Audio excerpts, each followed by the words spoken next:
The holiday season is upon us once again, and Old Time Radio DVD has the perfect gifts for your parents, your grandparents, your children, your friends, and yourself.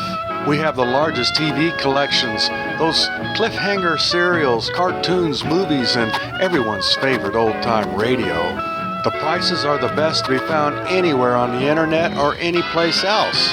What are you waiting for?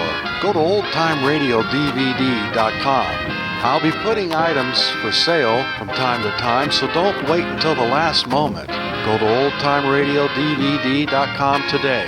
You'll be glad you did. I was a communist for the FBI.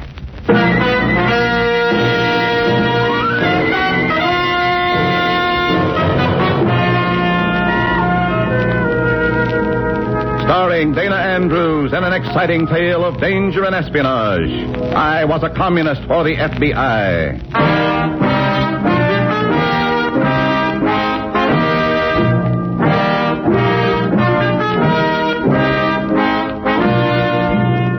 From the actual records and authentic experiences of Matt Cvetic come many of the incidents in this unusual story. Here is our star, Dana Andrews, as Matt Cvetic, who for 9 fantastic years lived as a communist for the FBI. For 9 years, I studied the communist picture at close range. What I saw, I hated. What I learned, I'll never forget. For instance, there was a time when the red picture was deceptively attractive. Then I held it up to the light. What did I see? This story describes it for you. In a moment, listen to Dana Andrews as Matt Cvetic, Undercover Man.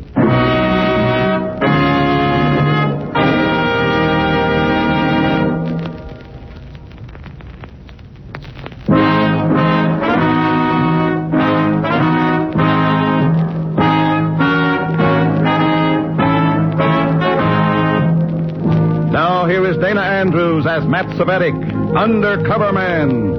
This story from the confidential file is marked Double Exposure.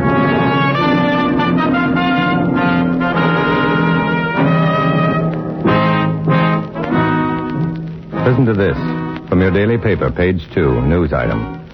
The Russian government stunned the world today with its latest goodwill gesture. 4 American journalists traveling across Europe applied for permission to visit Moscow. This morning, that permission was granted. The Iron Curtain was lifted to admit the quartet of Americans to a limited guided tour of the communist capital. Sure, you read it, and you wondered why. The whole free world wondered why, but the commies understood. Even the commies 6,000 miles away from the Kremlin understood. A masterstroke, comrades, eh? A touch of genius. I'll match our red propaganda experts against those misguided American truth seekers anytime. Anytime at all, eh, Cvetic? Cvetic. Oh, sure, Comrade Adair. Anytime. You don't seem overly amused by all this, Cvetic. No, I'm not. Pleased, then? I think it's self-defeating. An interesting viewpoint, eh, comrade? Our leaders in Russia let the 4 Americans in. But if those Americans aren't permitted to leave... Those 4 foolish truth seekers are honored guests. They'll be shown every part of Moscow. From the sunny side of the street, of course. And they'll be sent home to tell the world how Russia welcomes inspection by its severest critics. Oh. I guess I had the wrong idea. You did indeed, comrade. All right, you are. Our guests will see only the big red welcome mat, not what lies under it.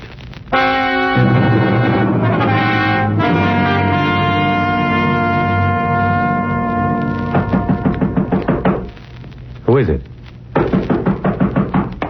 All right. Oh, hello, Adair. What are you alone, Cvetic? Well, yes. Let me in. Sure, come on in. There's no one here? Oh, I said I was alone. What's wrong with you? All right. Listen to me. There's trouble. Oh? Those Americans who visited Moscow. Those newspaper people. What about them? They've left Moscow. They arrive in New York Thursday. I know that. It was in the papers. Typical bourgeois arrogance, ungrateful swine. Stop muttering and make sense, will you? They were wine, dined, shown through the Kremlin palaces, invited to labor camps, taken to farms, factories, shown every phase of a great proletarian dictatorship. But they insisted on seeing prison camps. Prison camps. Uh-oh. Even that wasn't denied them.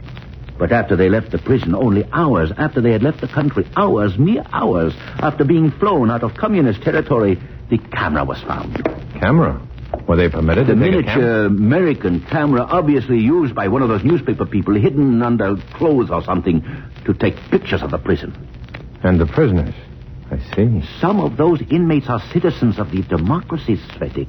If those pictures reach the American press, if those prisoners can be identified, there'll be an international incident that...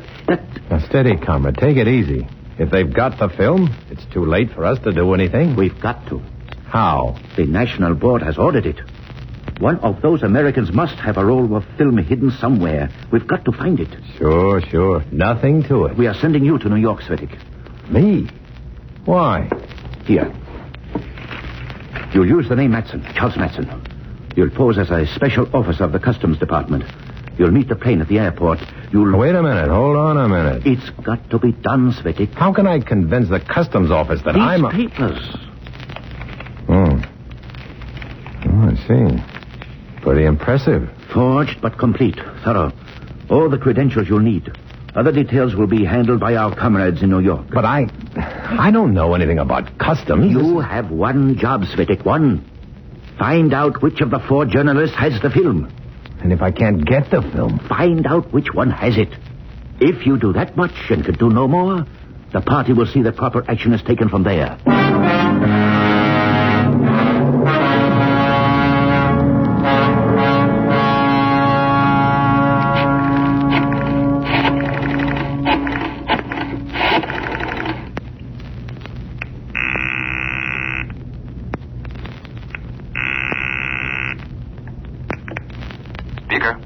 Speaker, this is Red. Hi, Take this down, will you?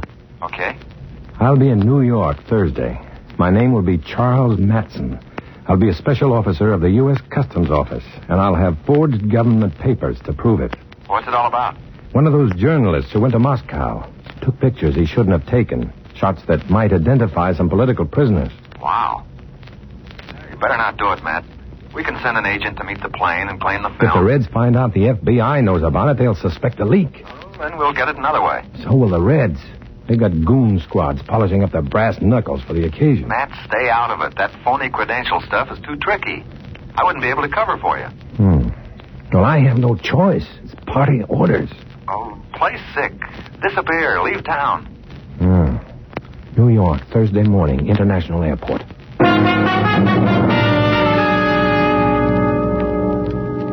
Efficiency can be an insidious thing when commies are involved. You get to hate their competence. You despise their attention to details. My comrades had cleared the path for me all right. I arrived to find that Charles Matson, Special Customs Officer from Washington, was expected. The Reds had seen to that. My phony credentials were accepted. The Reds saw to that, too. Even the big transoceanic plane arrived right on time as if to cooperate with the commies.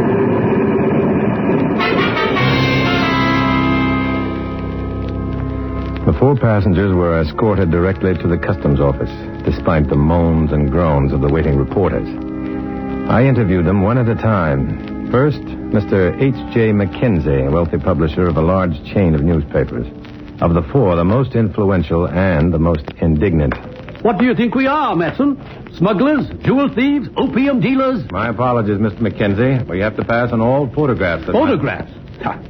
What about our stories, our news releases? Does the immigration office want to correct our grammar, too? I'm sorry, Mr. Mackenzie. It's important that you check any photos or films with us. If you took any pictures during your visit in Moscow, I suggest that you... Oh, you suggest to him. Young man, as far as I'm concerned, your presence here, your very attitude, suggests an infringement of my rights as a citizen. This idiotic rigmarole is a blatant violation of freedom of the press. Okay. Now, if you'll give me any photos or undeveloped film that You've already ransacked my suitcases, poked and picked at everything in my trunks, intruded upon my privacy, frisked me like a common pool hall hoodlum. You found no film, and still you're not satisfied. Would you like me to open my pores for your inspection? No, Mr. McKenzie. You may shut your pores and go now. Number 2 was Walter Wilson, veteran foreign correspondent for the Atlantic News Service. Now, what's this peek and poke routine all about, Matson? Who's hiding what? Just checking for photos or undeveloped film, Wilson. Here, sit down. Yeah. What happened to your foot? Broken ankle. Only way I could get my editor to bring me home is to break an ankle. My first look at the USA in 3 years, and I got to waste it on you. Sorry. I'm more interested in your first look at Moscow. So's my editor. I'd like to file my story before those other 3 characters do. No photographs? No film? Yep, plenty. Try and find it. I did. I checked everything you own. No luck? No. You're overpaid. I got 3,000 feet of home movies tucked in the lining of my Snuggies. Okay, Wilson. Goodbye. If you'd let me out that back door, I could file my story before the others. Nothing doing. I'm handicapped. Bum foot. I walk slow. Just walk out the door you came in, nice and slow. Numbers 3 and 4 in the group were Anita and John Dwight, owners and publishers of a small Midwestern weekly. I'm sorry my husband can't be more cooperative, Mr. Matson. Yes. They took John right to the dispensary, you know. Yes, I'd hoped you'd be feeling better by now. Oh, that food poisoning is so disagreeable. The trip didn't help it a bit. Poor John has such a sensitive stomach, you know. Your luggage has been checked, Mrs. Dwight. And John? It's being examined right now. Tell me, did you take any photographs while you were in Russia? Oh, no, they wouldn't permit cameras. Any unauthorized photographs? We're looking for any undeveloped film you might have taken. Film? Yes. I see. You know, Mr. Matson, if John and I did take any pictures, we took them as working reporters, not as tourists. I realize that. If you were to confiscate them, you'd be depriving us of our livelihood. I can't emphasize that enough.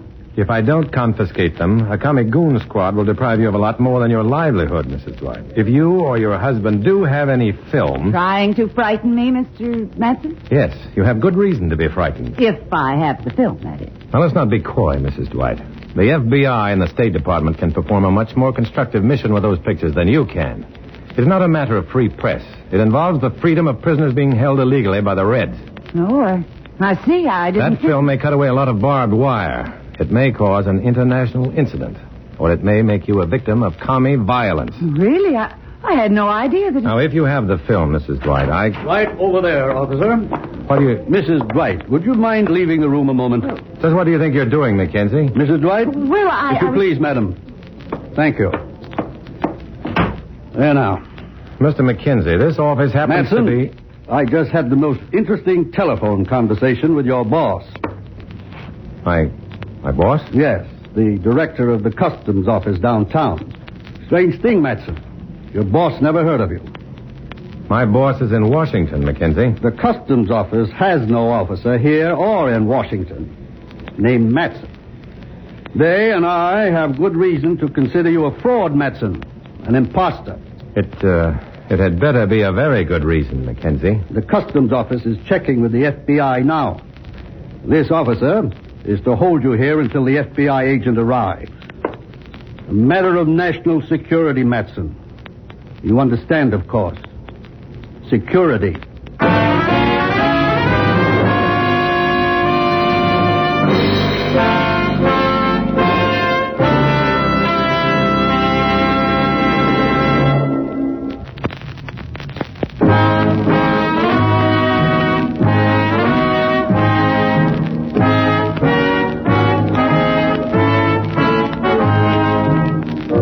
Back to Dana Andrews, starring as Matt Cvetic in I Was a Communist for the FBI, and the second act of our story.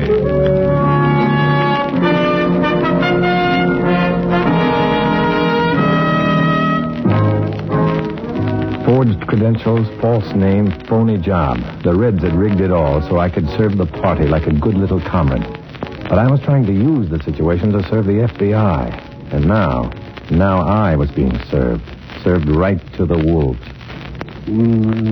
Sit down, Matson, or whatever your name is. You're very kind, Mr. Mackenzie. The FBI man should be along shortly. Yeah. You know, Mackenzie, I happen to be a representative of the United States government. My credentials are very much in order, very official, and very acceptable. May I see them? No, you may not.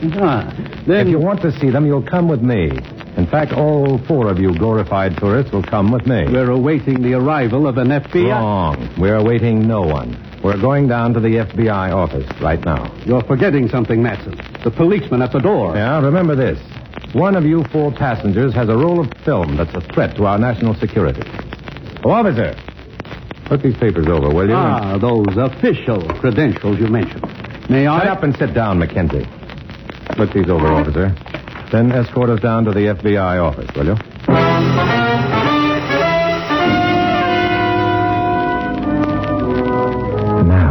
Now, right now. It was big talk, sure, big and hollow under the circumstances. But maybe it would get us out of there in a hurry. Maybe it would get us down to the FBI office just a little faster. I was about to be exposed as a phony. Not much I could do about that. But that roll of film, it hadn't been found yet. One of these 4 people still had it. At least in the FBI office, it would be safe from the hands of commies. If we could get out of the airport. I'm sorry, gentlemen. What are you saying? Our friends have been detained on official business. Mr. Matson, just a minute. I'm sorry, we haven't much time. My name is Barry. I'm foreign editor of the Atlantic News Service. You'll have to excuse us, Mr. Barry. Hey, Barry. Wilson, I've been looking all over for you. Hiya, Hank, boy. Been 3 years since I've seen you, you bug-eyed monster. Yeah, and all I ever get from you is an expense account statement to sign. I'm sorry, fellas, but we've got You to... look great, Wilson. Feel fine? Say, what's that for? Huh? Oh, the cast. Busted the ankle. Iron curtain snapped shut on it. We'll have to break up this fraternity meeting, fellas. We've got What's to... it all about, anyway? Why all the official hocus-pocus? What? Say, there's Mackenzie. How about a statement, Mr. Mackenzie? My apologies, gentlemen, but I don't give statements to rival newspapers. Are any of my employees present? Forget it, Mackenzie. We're leaving. Now. Right now. Oh, Matson, these guys have been here since... Right now, Wilson. All of us. Now. We took a cab down to the FBI headquarters. A strange group, each suspicious of the other for different reasons. And I was scared stiff. About to be exposed as a fraud, a forger, a traitor perhaps, intent upon sabotaging government security measures. We waited in the reception room for a small eternity. At long last, we were told that the FBI officer would see us in a few minutes. He was still in conference with the director of the customs office. Subject, me. More waiting. The world ended and began a dozen times, and still we waited. Wilson dozed. Mrs. Dwight seemed overly interested in a 6-month-old magazine. Mackenzie drummed his fingers on the arm of his chair incessantly. I counted my heartbeats. They seemed to echo and thunder from every wall in the room. Mr. Matson and Mr. Mackenzie, will you come in, please? Well, high time, I'd say.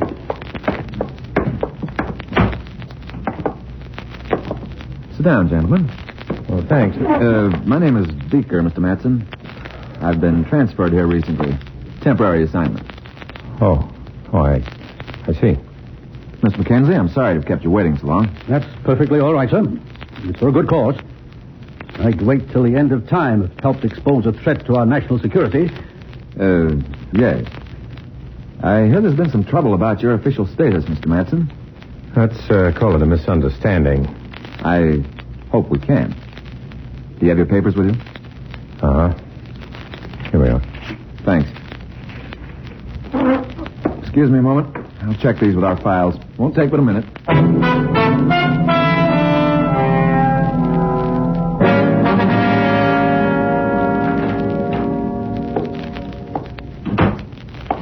Well, Matson, I checked your papers against our files. They seem to be in order. Are you sure of that? Yes, Mr. Mackenzie. I'm sure. Why aren't you sure? The customs office said... They were mistaken. Oh, yes, I see, of course. Matson, my most humble apologies. Matson, how'd you make out in your search for that undeveloped film? Not too well, I'm afraid. Maybe Mr. Mackenzie can help us. No, I didn't take any pictures in Russia. Inclined to believe him, Matson? Yes. You may go, Mr. Mackenzie. Thank you. Thank you. Sorry, thank you. Close, huh, Matt? Yeah, too close. How come you're here? Taking care of you, John. We... Come in? Pardon me. I'm awfully sorry to interrupt Mr. Matson and... Oh, Mrs. Dwight, this is Agent Beaker. How do you do, Mrs. Dwight? Mr. Beaker. Something we can do for you, Mrs. Dwight? Oh, yes, I wondered if I might run along. My husband, is still at the airport dispensary, and Sure. If it's all right with Agent Beaker, it's all right with me. Oh, thank you, Mr. Matson. Well, just a minute. We've been keeping you here to talk to you about some film that... Oh, the film. Well, really, Mr. Beaker, She hasn't got it. How do you know? Well, I know, that's all. Well, give my best to your husband, Mrs. Dwight. I hope his stomach settles down.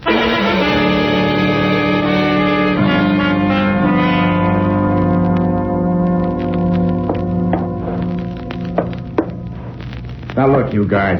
I spent 3 years in Europe, chalking up a pretty good score for news beats.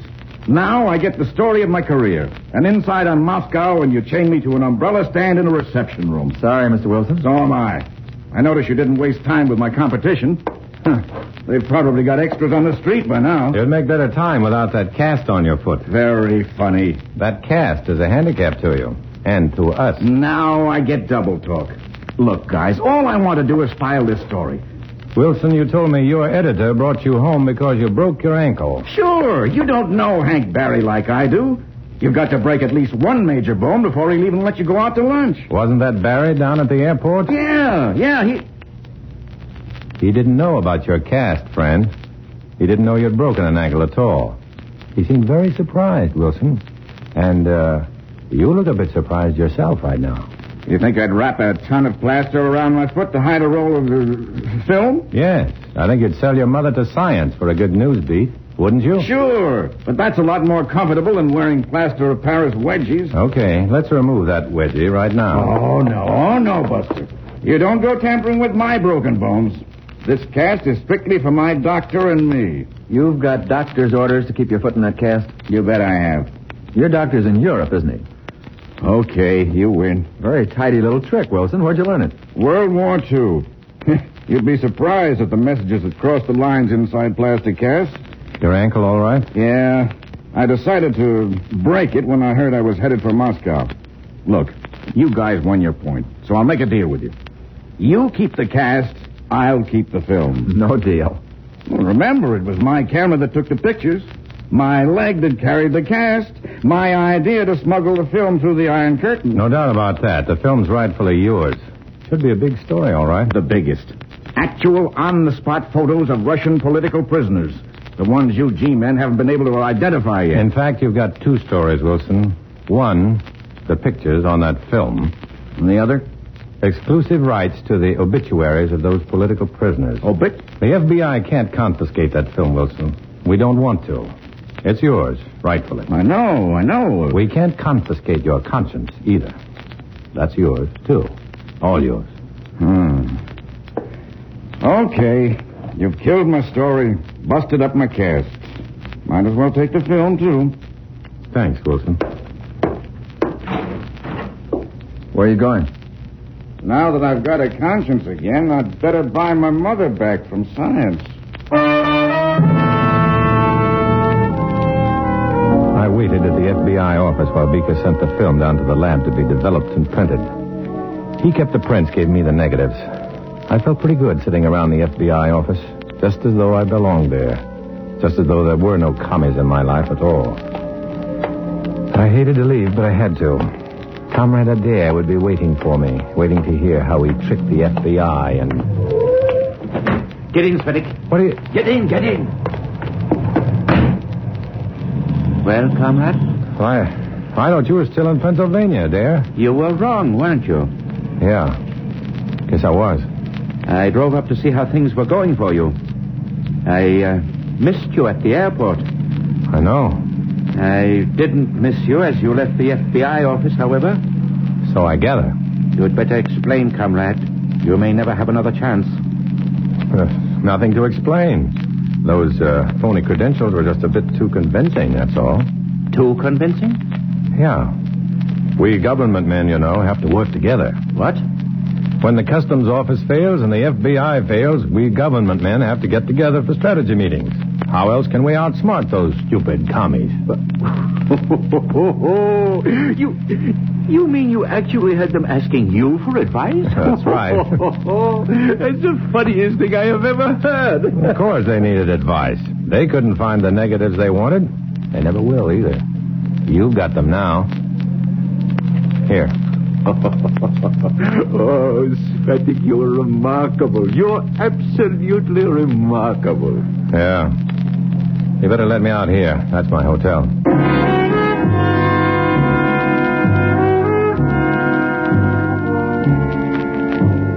I stood at the curb looking after Comrade Adair's car, his laughter still pounding in my ears. Then I turned and started walking. I couldn't stay at the hotel now. I was too restless. I just wanted to walk, to put distance between the commies and me, even for a little while. I had to walk away from the obscenity of communist laughter. And this time, one of the few times, it was good to walk alone.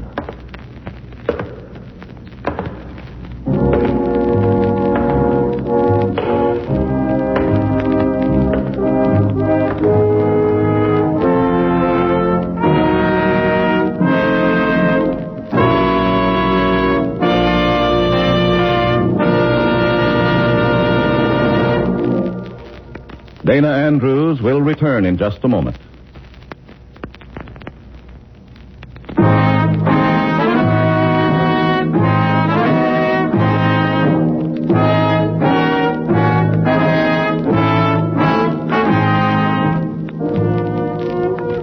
This is Dana Andrews, friends. Not long ago, a man who had escaped from behind the Iron Curtain made this observation about communist fashions. He said their clothes were well made, but they were dull and drab, and the people seemed to huddle down inside their garments as if seeking to protect themselves from a cold, ill wind. Thank heaven freedom is still the fashion in America. In the story you just heard, names, dates, and places are fictitious to protect innocent persons. Next week, another fantastic adventure. Join us then, won't you?